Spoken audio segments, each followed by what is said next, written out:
Hello future ER and DR, कैसे हैं आप सभी लोग। Hope you all will be well and all will be fine. तो डियर, हम लोग कंटिन्यूअसली रिवीजन कर रहे हैं और आज की क्लास में हम एनर्जी मास रिलेशन पे बात करेंगे। न्यूक्लियस चैप्टर जो आपका है उससे बहुत इंपॉर्टेंट क्वेश्चंस बनते हैं। तो एनर्जी मास रिलेशन क्या होता है इस पर भी बात करेंगे। और during the discussion of numerical problem जो भी कॉन्सेप्ट होगा उसको रिवाइज करेंगे। चलिए स्टार्ट करते हैं और देखते हैं कि पहला क्वेश्चन क्या है आपके लिए। चेक करिए question. How much mass has to converted into energy to produce electric power of 200 megawatt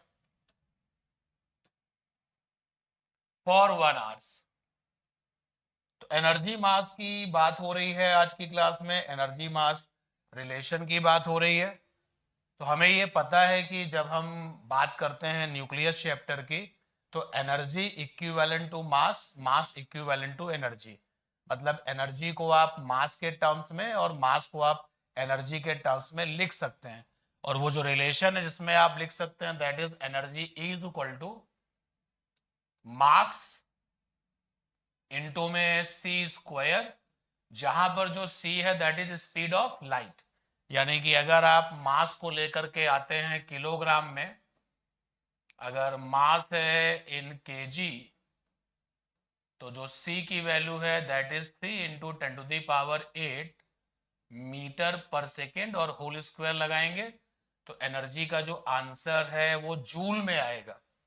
ठीक है, यही तो पढ़ा हम लोगों ने वहां पर कि energy equivalent to mass, mass equivalent to energy. मतलब अगर आपके पास एनर्जी है तो आप उसको मास के टर्म्स में या मास के फॉर्म में रिप्रेजेंट कर सकते हैं, बता सकते हैं कि इस एनर्जी में कितना मास जो है यूज हुआ है। और अगर आपके पास में मास है तो आप बता सकते हैं कि ये मास कितनी एनर्जी के बराबर होगा। और ये रिलेशन है E is equal to mass into C square.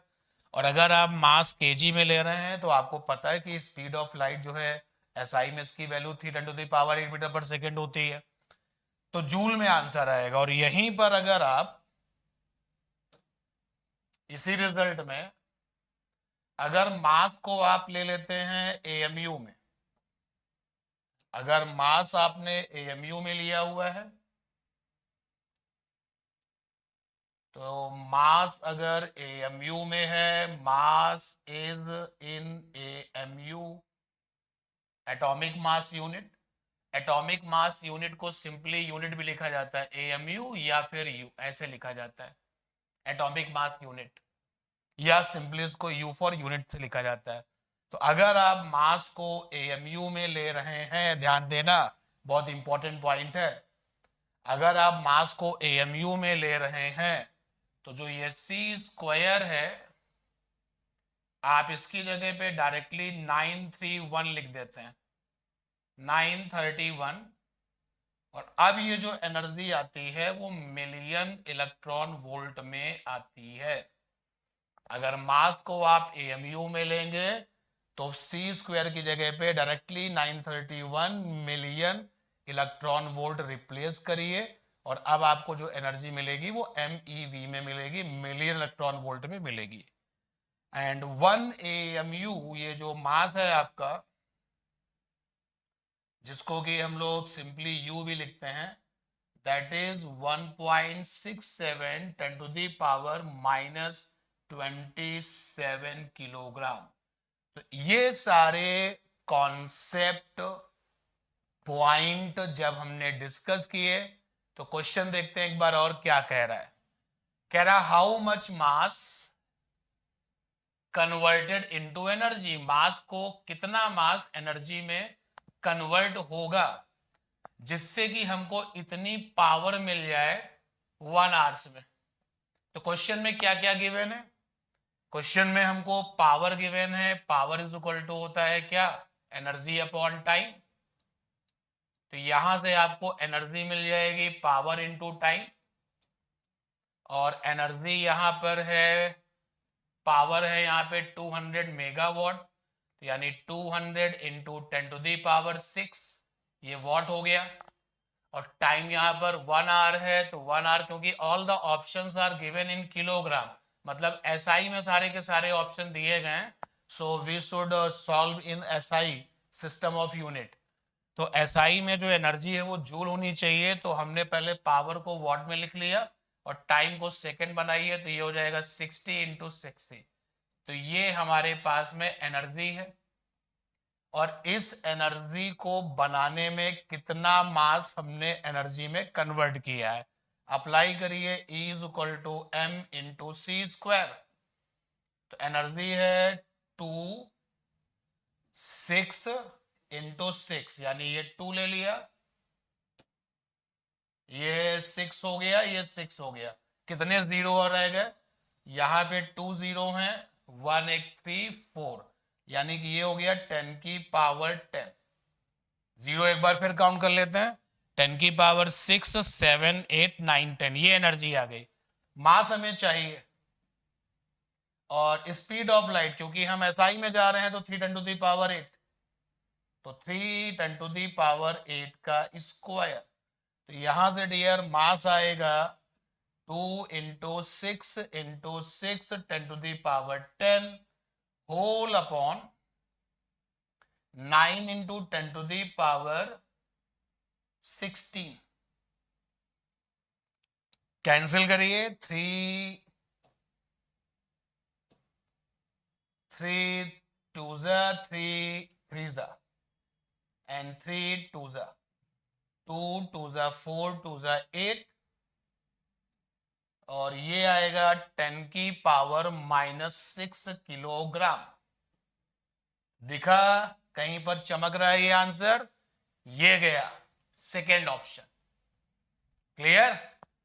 तो बिफोर डिस्कसिंग दिस प्रॉब्लम हम लोगों ने ये छोटी छोटी लेकिन बहुत जरूरी बातें रिवाइज कर ली हैं। चलते हैं नेक्स्ट क्वेश्चन पर। इस क्वेश्चन का आंसर था सेकेंड। ओके, देखिए भाई नेक्स्ट क्वेश्चन क्या है। Energy equivalent to 2 gram of substance, फिर से मास है और एनर्जी में जाना है। And options again you have is joule and milli joule, means पहले एसआई में फॉलो करिए, उसके बाद में कन्वर्ट कर लीजिएगा अगर मिली जूल में आंसर आ रहा है। तो एनर्जी इज इक्वल टू होता है मास इंटू सी स्क्वायर। मास यहाँ पर क्या है 2 gram, 2 gram means 2 10 to the power -3 kilogram, kilogram में बदल दिया मास को, और सी है अपने पास 3 10 टू द पावर 8 मीटर पर सेकेंड। एसआई में जाएंगे तो रिजल्ट जूल में आएगा, ये हो जाएगा 2 10 टू द पावर -3 3 3 9, और 10 टू द पावर 16 9 2 18, और ये आया 16 यानी कि 13। ये जूल में रिजल्ट आया। चेक करें क्या जूल में रिजल्ट आया है। अरे वाह, मिल गया, यानी कि मिली जूल में तो कन्वर्ट ही नहीं करना पड़ा। आप देख सकते हैं ये आंसर है। एनर्जी मास पर आपके ये जो क्वेश्चंस हैं वो बहुत इंपॉर्टेंट है, और ये छोटी छोटी प्रॉब्लम्स हैं जिनको आप गलत मत करें, और थोड़ा यहाँ पर हमारे साथ थ्रू द प्रॉब्लम हम कॉन्सेप्ट रिवाइज करेंगे, कर रहे हैं। ठीक है, चलते हैं नेक्स्ट क्वेश्चन पर, देखते हैं क्या है वहां पर। अभी तक तो दोनों प्रॉब्लम बहुत ज्यादा टिपिकल तो नहीं थी, सिंपल फार्मूला बेस पे। नेक्स्ट है, नाउ चेक दिस प्रॉब्लम। या न्यूक्लियस आ गया। अब न्यूक्लियस की बात हो रही है, जब न्यूक्लियस चैप्टर ही है हमारा, तो न्यूक्लियस यहां पर आया है और कह रहा है कि एरिया ऑफ ए न्यूक्लियस हमें चाहिए। तो न्यूक्लियस के बारे में थोड़ा हम लोग रिवाइज करें, न्यूक्लियस को रिवाइज कर लेते हैं। ये हो गया न्यूक्लियस, ठीक। इसके अंदर कौन है, इसके अंदर हैं न्यूक्लियॉन्स, यानी कि प्रोटॉन्स हैं।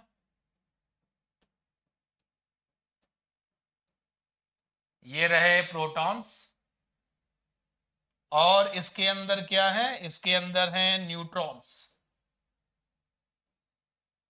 इससे मिलकर के ये न्यूक्लियस बना हुआ है। तो यहां पर एक वर्ड यूज हो रहा है न्यूक्लियॉन्स। न्यूक्लियॉन्स का मतलब होता है टोटल नंबर ऑफ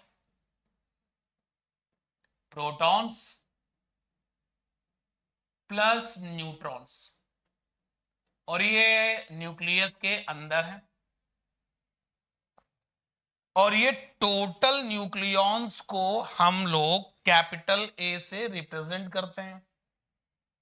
तो total nucleons capital A is mass number, capital A को हम लोग मास नंबर भी कहते हैं, मास नंबर,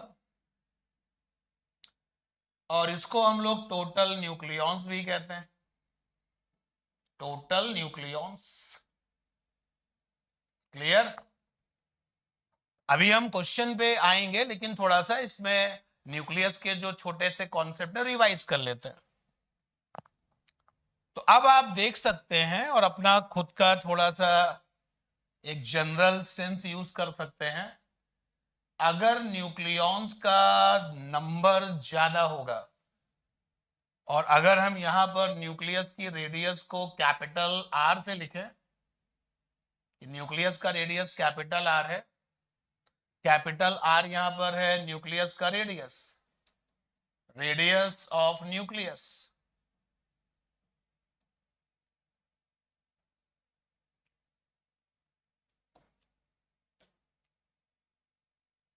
कैपिटल आर यहां पर रेडियस ऑफ न्यूक्लियस है, और ये जो ए है वो मास नंबर है, यानी कि न्यूक्लियॉन्स का नंबर, प्रोटॉनों का नंबर, न्यूट्रॉनों का नंबर। अगर ये ज्यादा हो जाए तो ज्यादा लोगों को बिठाने के लिए, न्यूक्लियस के अंदर सेट करने के लिए, न्यूक्लियस का जो वॉल्यूम होगा वो क्या होगा, बढ़ जाएगा। इसका मतलब ये हो गया कि जो न्यूक्लियस का वॉल्यूम है वो directly proportional to mass number है, मास नंबर। वॉल्यूम को कैसे लिखे हैं, क्योंकि हम लोग न्यूक्लियस को बहुत छोटा सा स्फेयर जैसा ही कंसीडर करते हैं, तो यहां पर आएगा 4/3 पाई आर क्यूब, क्योंकि हमने रेडियस क्या ली है न्यूक्लियस की, आर ली है, और ये प्रोपोर्शनलिटी हटाएंगे तो कांस्टेंट आ जाएगा, और मास नंबर क्या है, कैपिटल ए है। तो यहां से r की पावर 3 आ गया, 3 इंटू कॉन्स्टेंट अपॉन में 4 पाए, 3 इंटू कॉन्स्टेंट अपॉन में 4 पाए, साथ में आ गया a। दोनों तरफ की क्यूब रूट ले लो, 1/3 पावर ले लो, तो टेकिंग 1/3 पावर बोथ साइड,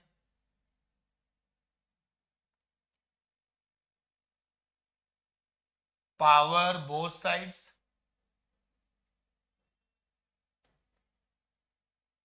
तो यहां से आएगा r, और आगे आएगा 3 इंटू में कांस्टेंट अपॉन में 4 पाए होल पावर 1/3 और a की पावर 1/3। जो ये रिजल्ट आया है, ये रिजल्ट, ये कंप्लीट जो रिजल्ट आया है, 3 इंटू कॉन्स्टेंट अपॉन में 4 पाए होल पावर 1/3। डियर, इसको हम लोग एक, आप देख सकते हैं ये अपने आप में कांस्टेंट है, और इस कांस्टेंट को हम लोग आर नॉट से रिप्रेजेंट करते हैं, और इसकी जो वैल्यू होती है आर नॉट की, दैट इज 1.2 फर्मी। मीटर में बोले तो 1.2 10⁻⁻15 मीटर। तो ये यहां पर रिप्लेस कर दीजिए, रेडियस का अच्छा सा रिजल्ट आ जाएगा, रेडियस इज इक्वल टू आ जाएगा आर नॉट ए की पावर 1/3। तो ये न्यूक्लियस की जो रेडियस है उसको हम लोगों ने एक बार रिवाइज किया। अब रेडियस का फार्मूला ये है, रेडियस की वैल्यू आपको पता ही है। यहां पर आप देखिए क्या पूछा गया है, यहां पर उसने एरिया पूछा है कि एरिया बताइए न्यूक्लियस का क्या होगा, और ये भी कह रखा है कि आप उसको एज ए स्फेयर एज्यूम करिए। इसी सोच के साथ, इसी थॉट के साथ, अप्रोच के साथ हमने रिजल्ट को फॉलो भी किया है। तो एरिया इज इक्वल टू हो जाएगा, area A is equal to sphere का 4πr²। तो यहां पर आया 4π और r की जगह पर आएगा r0, ए की पावर 1/3 होल स्क्वायर। तो नेक्स्ट स्टेप में आप आएंगे तो आ जाएगा area A is equal to, area के ए को ए स्टार लिख देते क्योंकि मास नंबर को हम लोगों ने भी ए से लिखा है, तो एरिया को यहाँ पर ए स्टार है भाई, ये लिख देते, ये एरिया है। तो एरिया इज इक्वल टू हो जाएगा यहाँ पर 4π और r0 की वैल्यू स्क्वायर लगाना है, यहाँ देखिए r0 पे स्क्वायर लगाना है, तो r0 की वैल्यू है 1.2 10⁻⁻15 होल स्क्वायर और a की पावर 2/3। अब क्या आगे सॉल्व करना है या हम लोग थोड़ा सा स्मार्ट वर्क कर लें? आप देखिए रिजल्ट में, एरिया के रिजल्ट में, जो एरिया का रिजल्ट है, इस एरिया के रिजल्ट में मास नंबर पे 2/3 पावर आ रही है, और ये जो 2/3 पावर है वो केवल, वी आर लकी, केवल एक ही इसी ऑप्शन में है, इसलिए इस पे टिक लगाएंगे हम। इसका मतलब ये हो गया कि ये जो कांस्टेंट वैल्यू ये जो दिख रही है, इसको जब हम सॉल्व करेंगे तो सॉल्व करने पर ये आएगा 1.8 10⁻⁻29, ये कांस्टेंट वैल्यू आ जाएगी, और a की पावर 2/3 ये रिजल्ट आ जाएगा। ठीक है, तो थ्रू दिस प्रॉब्लम हम लोगों ने न्यूक्लियस की रेडियस निकालने का जो वे है, जो डेरिवेशन है, उसको रिवाइज किया। चलते हैं नेक्स्ट क्वेश्चन पर।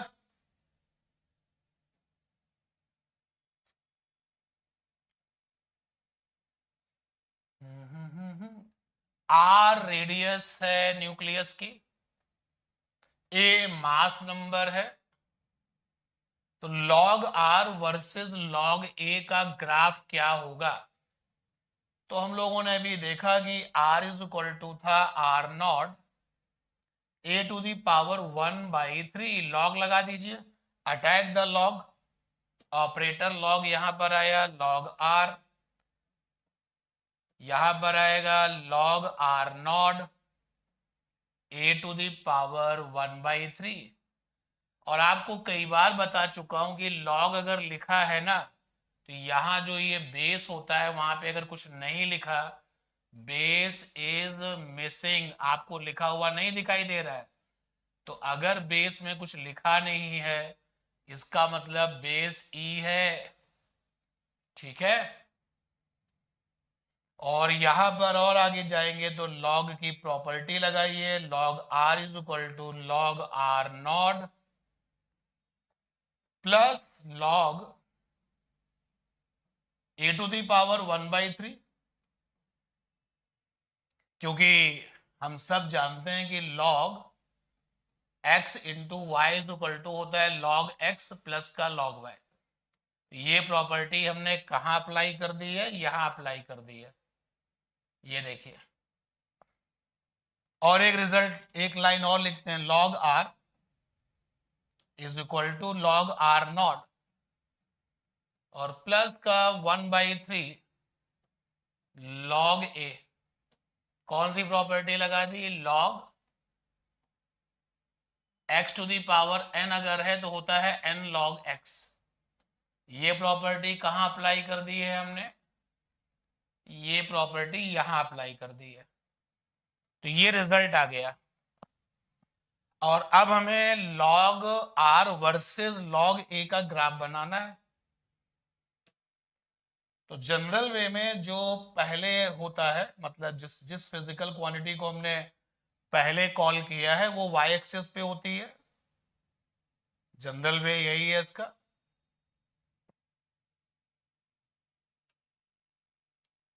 वो होती है वाई एक्सिस पर। तो ये हो गया हमारा वाई एक्सिस।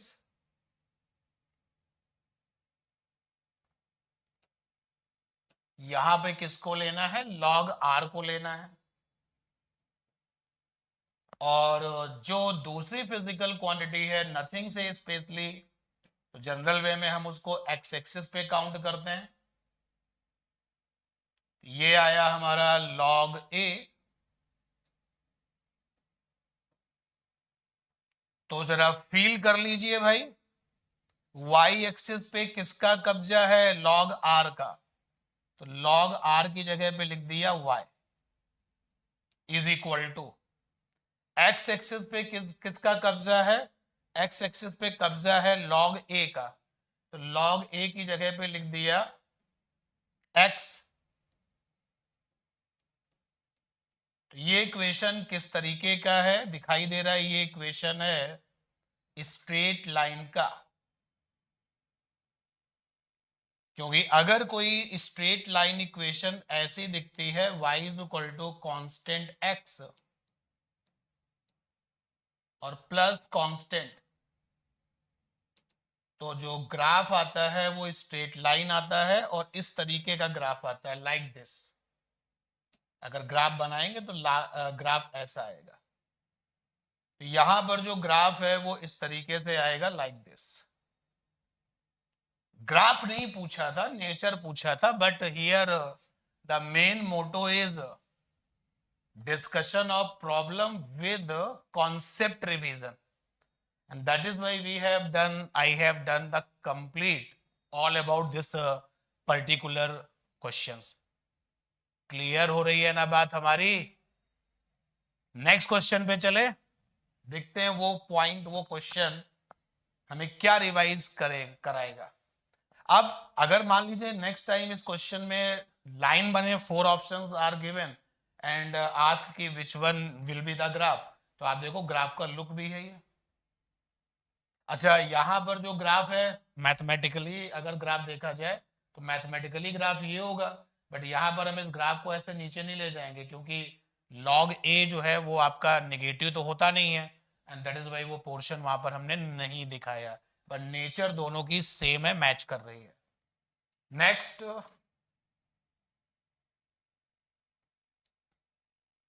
न्यूक्लियस की रेडियस 27, एल इज 3.6 फर्मी। तो 27 एल जो आपका ये न्यूक्लियस है, इसका रेडियस है 3.6 फर्मी।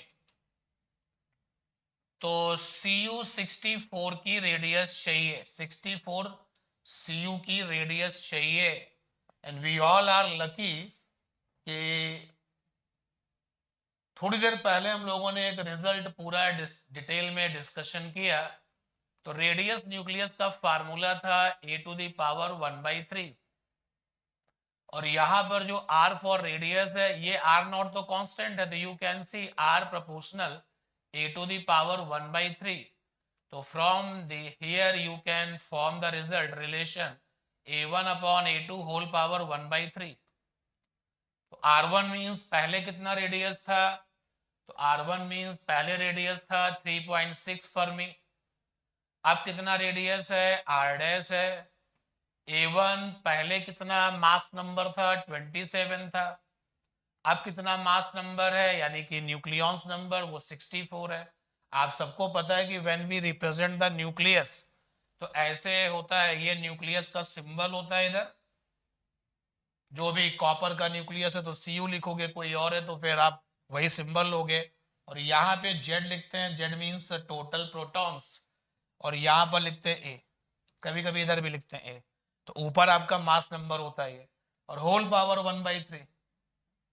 तो 3.6 अपॉन r डैश 27 हो जाएगा, 3 की पावर 3, 3 3 जा 9, 3 जा 27, और 64 हो जाएगा, 4 4 जा 16, 4 जा 64, होल पावर 1/3। पावर से पावर तो मल्टीप्लाई होगी, तो ये हो जाएगा 3.6 r डैश, यहाँ पे आया 3/4। कट करेंगे आप तो 3 1 जा 3, 3 2 जा 6, आर डैश की वैल्यू आ जाएगी 4 यानी कि 12 into 4 4.8 fermi. Where is answer? Answer is here. Clear? Next, the binding energy of a nuclei in units of million electron volt. किसी न्यूक्लियस की, किसी न्यूक्लियाई की बाइंडिंग एनर्जी चाहिए। तो अगर हमारे पास में कोई न्यूक्लियस है एक्स, तो यहां पर होगा जेड, यहां पर होगा ए। तो बाइंडिंग एनर्जी क्या होती है भाई? बाइंडिंग एनर्जी की डेफिनेशन क्या होती है? तो बाइंडिंग एनर्जी की डेफिनेशन है कि न्यूक्लियस को कितनी एनर्जी दें कि उसको बनाने वाले न्यूक्लियॉन्स फ्री हो जाएं। न्यूक्लियस को कितनी एनर्जी दें कि उसको बनाने वाले जो न्यूक्लियॉन्स हैं वो फ्री हो जाएं। जैसे ये हमारे पास में न्यूक्लियस है, तो इसके अंदर बहुत टाइटली, बहुत क्लोजली पैक्ड होते हैं न्यूक्लियॉन्स। तो ये न्यूक्लियस है, इसको हमने एनर्जी दे दी, गिवन एनर्जी दे दी, और जैसे ही एनर्जी हमने इसको दे दी, तो न्यूक्लियस को किसने बनाया था? न्यूक्लियस को न्यूक्लियॉन्स ने बनाया था। तो एनर्जी देने पर ये जो न्यूक्लियॉन्स हैं वो फ्री हो गए, फ्री न्यूक्लियॉन्स। तो ये जो एनर्जी दी है वही बाइंडिंग एनर्जी है। यानी बाइंडिंग एनर्जी की डेफिनेशन हो जाएगी, binding energy is given energy to nucleus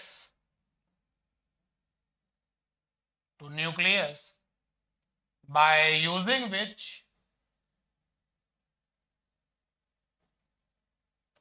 nucleons become free. Nucleons become free, ये है बाइंडिंग एनर्जी। और अगर आप किसी न्यूक्लियस को तोड़ते हैं, भाई न्यूक्लियॉन्स को फ्री करना मतलब न्यूक्लियस को तोड़ देना, ब्रेक कर देना, और आप पसीना पसीना हो जाते हैं, एनर्जी लगाए पड़े हैं, न्यूक्लियस टूट ही नहीं रहा, और एनर्जी लगाई अभी भी नहीं टूटा, और एनर्जी लगाई टूट गया। यानी जितनी ज्यादा बाइंडिंग एनर्जी है न्यूक्लियस उतना ही मजबूत है। तो जो बाइंडिंग एनर्जी होती है वो स्टेबिलिटी ऑफ न्यूक्लियस के प्रोपोर्शनल है। Stability of nucleus, stability of nucleus. अब बाइंडिंग एनर्जी निकाली कैसे जाए? तो बाइंडिंग एनर्जी निकलेगी, यहीं से निकलेगी। ये देखो जो रिजल्ट है, ये इस रिजल्ट को कॉपी करें। गिवन एनर्जी का नाम है बाइंडिंग एनर्जी, बाइंडिंग एनर्जी, क्योंकि ये जो एनर्जी आपने दिया है वो बाइंडिंग एनर्जी है, और ये है न्यूक्लियस। तो भाई आप लगाइए अपना कॉमन सेंस, ये प्लस करके जो टर्म लिखा है वो एनर्जी है, तो प्लस करके एनर्जी है, तो इसके पहले वाला टर्म भी क्या होना चाहिए? एनर्जी होना चाहिए। अरे सिंपल सी बात है, दो या दो से ज्यादा लोग अगर ऐड हो रहे हैं तो वो सेम नेचर के होंगे ना। तो अगर ये एनर्जी है तो ये भी एनर्जी होना चाहिए, और जो इज इक्वल टू में वो भी एनर्जी होना चाहिए। तो हमें न्यूक्लियस का मास पता है, मान लेते हैं कि न्यूक्लियस का मास जो है वो कैपिटल एम है, न्यूक्लियस का मास है कैपिटल एम। तो ये एनर्जी कैसे बनेगा? मास में सी स्क्वायर से मल्टीप्लाई कर दो। अब ये न्यूक्लियॉन्स, न्यूक्लियॉन्स में तो प्रोटॉन्स होते हैं और न्यूट्रॉन्स होते हैं। तो न्यूक्लियॉन्स, जो फ्री न्यूक्लियॉन्स है, उनका टोटल मास क्या है? टोटल मास चाहिए of free nucleons, free nucleons का टोटल मास चाहिए। तो कैसे आएगा? कितने प्रोटॉन है? जेड। एक प्रोटॉन का मास अगर mp है तो जेड प्रोटॉन का मास क्या हो जाएगा? Z MP. न्यूट्रॉन्स कैसे निकलते हैं? न्यूट्रॉन्स का नंबर होता है A-Z। ये कोई नई बात नहीं है, ये हम लोग I think beginning of the class में सीख चुके हैं।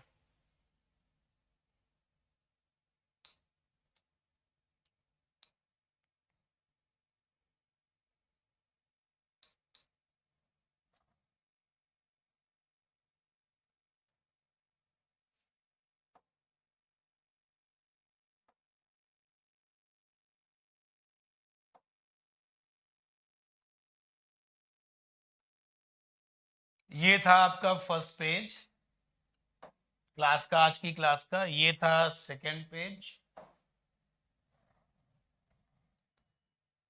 ये रहा आपका थर्ड पेज। देखिए ये लिखा हुआ है यहां पर, ये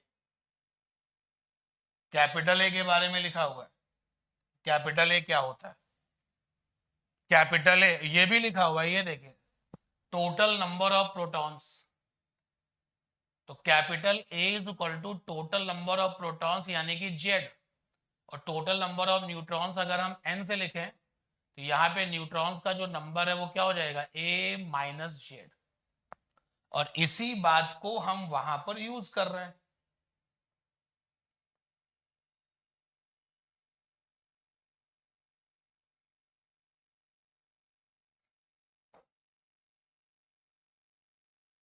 ये देखिए, तो एक प्रोटॉन का मास अगर mp है तो जेड प्रोटॉन का मास कितना हो जाएगा? ZMP। और यहाँ पे टोटल न्यूट्रॉन्स का मास हो जाएगा A-ZMN, जहां पर mp एक प्रोटॉन का मास है और mn एक न्यूट्रॉन का मास है। तो यहाँ पर जो फ्री न्यूक्लियॉन्स है, तो फ्री न्यूक्लियॉन्स का टोटल मास हमें पता है, ये टोटल मास है। इसको एनर्जी कैसे बना है? C² से मल्टीप्लाई कर दें, ये आया ZMP प्लस A-ZMN, और ये मास बना, इसमें C² से मल्टीप्लाई कर दिया। तो देखिए बाइंडिंग एनर्जी आ जाएगी ZMP प्लस A-ZMN इंटू में C² minus capital M C²। What was capital M? That was total mass of nucleus. Nucleus का टोटल मास है। कुछ कॉमन दिख रहा है क्या?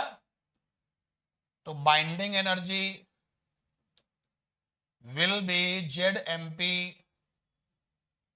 plus A-ZMN minus capital M into में C²। और कुछ स्टूडेंट्स को ये याद आ गया होगा कि ये ब्रैकेट क्या है। ये ब्रैकेट क्या लिखा हुआ है? Mass defect. मास डिफेक्ट में जो ये फर्स्ट टर्म है आपका, ध्यान दें, यहीं से रिवाइज करें इसको भी। मास डिफेक्ट में जो ये फर्स्ट टर्म है, ये वाला, ये यहां से यहां तक, ये टोटल मास है फ्री न्यूक्लियॉन्स का। This is total mass of free nucleons. और माइनस में capital M, that is mass of nucleus. तो मास डिफेक्ट क्या होता है? Difference of masses of total mass of free nucleons and mass of nucleus is called mass defect, and we write mass defect by delta M। तो delta M into C²। और अगर delta M AMU में है, delta M इन AMU, तो C² की जगह पे आएगा 931 मिलियन इलेक्ट्रॉन वोल्ट। आपका जो क्वेश्चन है वो इसी पर बेस्ड है। ये जो क्वेश्चन है आपका वो इसी पर बेस्ड है।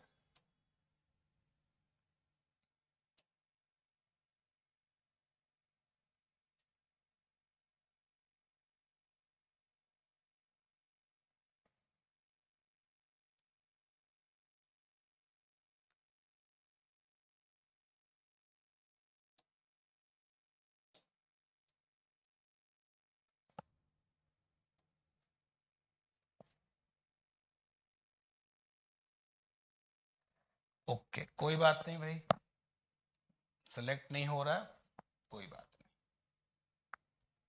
चलिए हम लोग क्वेश्चन पे फोकस करते हैं।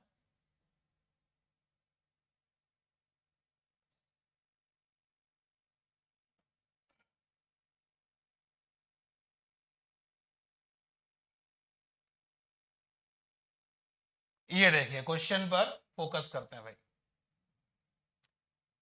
हमारे पास जो न्यूक्लियस है दैट इज 26 Fe56, ये न्यूक्लियस है। और ये देखिए ये न्यूक्लियस का मास दिया है, ये जो small m presentation representation is very very important. तो दिस इज द न्यूक्लियस का मास जो कि हमने कैपिटल M से लिखा है। तो ये है 55.93493 यू मीन्स वही AMU, ये आपको न्यूक्लियस का मास दिया है। अच्छा, प्रोटॉन का मास क्या होता है? जो आपके पास में प्रोटॉन्स होते हैं, तो इस क्वेश्चन में दिया नहीं, लेकिन आप परेशान ना हो, एग्जाम में जब ये क्वेश्चन आएगा तो प्रोटॉन का मास दिया जाएगा। तो आपके पास में जेड जो है दैट इज 26। टोटल प्रोटॉन्स कितने हैं? टोटल प्रोटॉन्स ये हैं। और जो प्रोटॉन का मास इस क्वेश्चन में नहीं दिया है, आप परेशान हो, ये दिया जाएगा दैट इज 1.00726। प्रोटॉन का मास है 1.00726। तो ये आपके पास प्रोटॉन का मास है। अब न्यूट्रॉन का मास नहीं दिया, दिया जाएगा जब पेपर होगा आपका, जब कहीं ना कहीं मेंशन जरूर होगा वहां पर। तो न्यूट्रॉन का मास है 1.00867। एक न्यूट्रॉन का मास है 1.00867 यूनिट। और न्यूट्रॉन्स कितने हैं हमारे पास? न्यूट्रॉन्स होते हैं A minus Z. A question में कितना है? 56 है। जेड कितना है? 26 है। 660523। ये देखिए न्यूट्रॉन्स आ गया।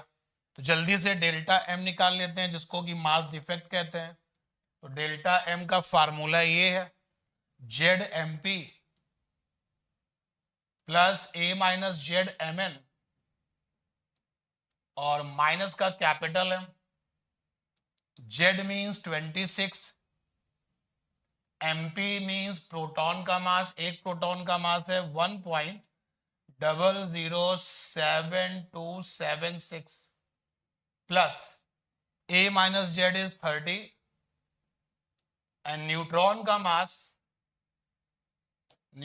मास गिवन है यहां पर, हमने आपको बता दिया है।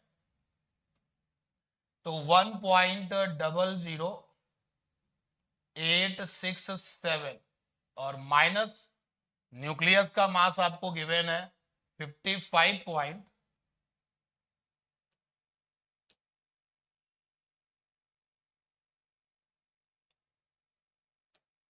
तो 55.93 यहां से आपको डेल्टा एम मिल जाएगा। और जब डेल्टा एम मिल जाएगा, सॉल्व करिएगा, बताइएगा क्या आंसर आया।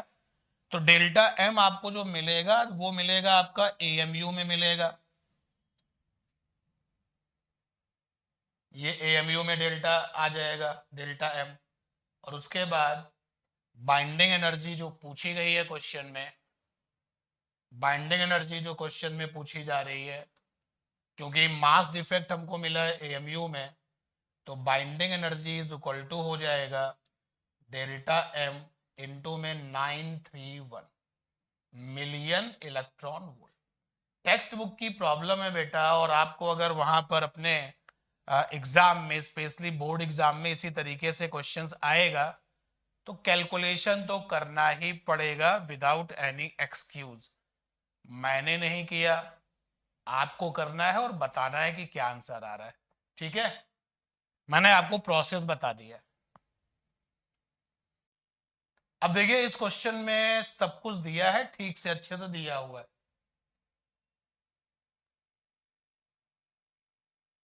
गिवन है यानी कि ये न्यूक्लियस है, उसका मास दिया हुआ है, और एक BI न्यूक्लियस है, उसका मास भी दिया हुआ है, प्रोटॉन का मास दिया हुआ है,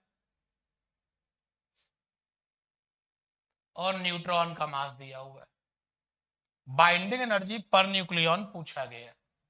तो सबसे पहले अगर हम बात करें Fe की, 26 Fe 56 इसकी बात करें तो पहले इसका डेल्टा एम निकाल लेते हैं, Z M P plus A minus Z M N, और माइनस का capital M that is nucleus का मास।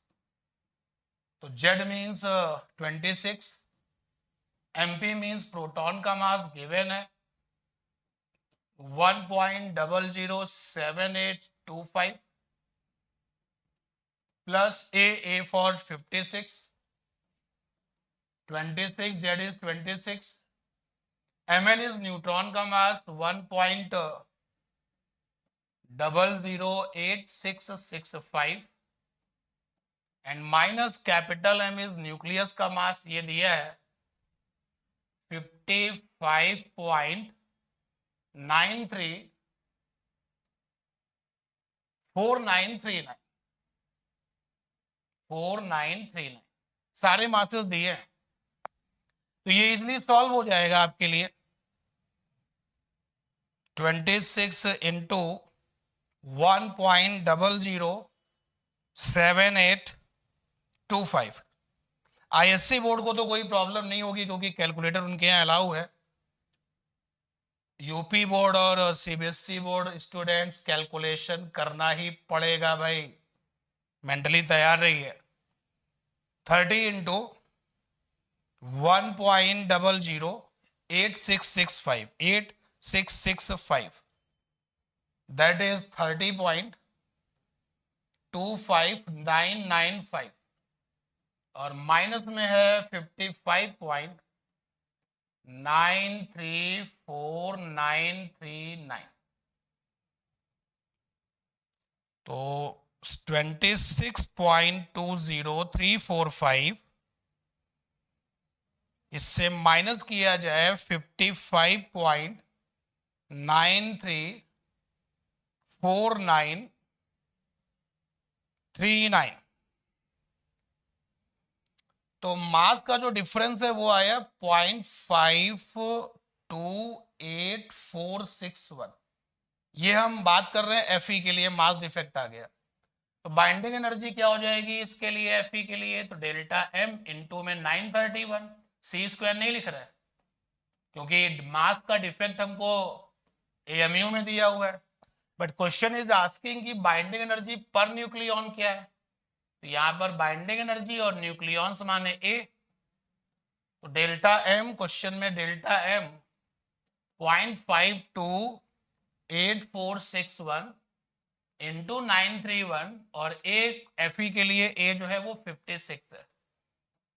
सॉल्व करेंगे तो रिजल्ट रहेगा 8.78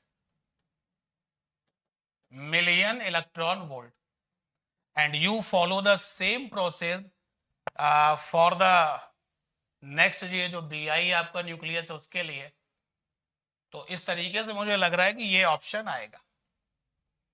सेम प्रोसेस फॉलो करेंगे और रिजल्ट को मैच कराएंगे। ठीक है बेटा जी, कैलकुलेशन है तो करना पड़ेगा। अब जिसके यहाँ कैलकुलेटर अलाउ है वो अपना कैलकुलेटर से कर लेगा, मैंने कैलकुलेटर से किया है। नेक्स्ट चलते हैं भाई। बाइंडिंग एनर्जी पूछी गई है इस न्यूक्लियस की और इसका मास दिया हुआ है। अब देखिए फिर से वही प्रोसेस करना पड़ेगा। Delta M is equal to हो जाएगा ZMP plus A minus ZMN और माइनस का कैपिटल M। ये हमारा जो है डेल्टा M निकालने का फार्मूला है। MP यहाँ पे प्रोटॉन का मास नहीं दिया हुआ है तो यहां से पिक कर लेते हैं 1.007825।